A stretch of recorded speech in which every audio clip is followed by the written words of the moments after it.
এই জুলাই আন্দোলন, এই জুলাই গণঅভ্যুত্থান, এই বিপ্লবের অংশীদার আমরা সকলেই। আমরা আজকে একটা রাষ্ট্রীয় প্রোগ্রামে এখানে উপস্থিত হয়েছি, কোনো দলীয় প্রোগ্রামে না।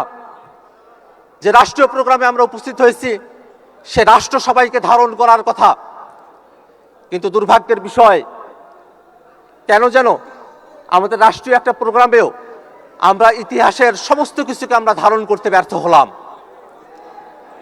আপনারা খেয়াল করে দেখবেন, এই বাংলাদেশে মুক্তিযুদ্ধের ইতিহাসকে যেমন একপেশেভাবে আওয়ামী লীগ দখল করেছিল, ঠিক একই ধরনের একটা পরিস্থিতি এখানে তৈরি হয়েছে।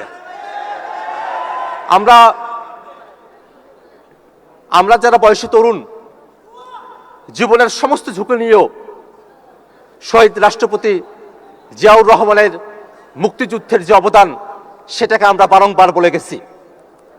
কারণ এটা ইতিহাসের অংশ, এই ইতিহাসকে বোঝা যায় না।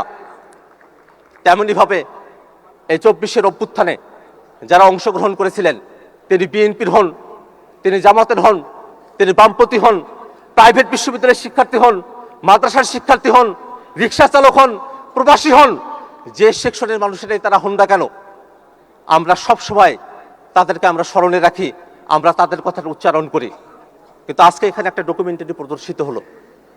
সেই ডকুমেন্টারিতে দেখেন খেয়াল করে, এই আন্দোলনটা যে ব্যানারে সংগঠিত হয়েছিল, বৈষম্য বিরোধী ছাত্র আন্দোলন, সেই আন্দোলনের ব্যানার, সেই ব্যানারটার কথা এখানে উল্লেখ করা হলো না।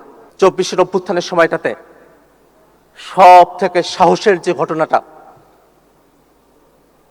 আনুষ্ঠানিকভাবে 3 আগস্ট শহীদ মিনারে যে 1 দফার ঘোষণা দেয়া হলো, সে বিষয়টা এখানে বিমালুম ভুলে যাওয়া হলো।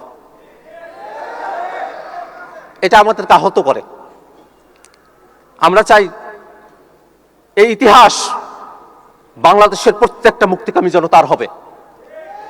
24-এর ইতিহাস থেকে কোনো জুলাই যোদ্ধাকে বাদ দেয়া চলবে না। এটাই হওয়ার কথা ছিল আজকের রাষ্ট্রীয় প্রোগ্রামের ডকুমেন্টারির ভাষ্য।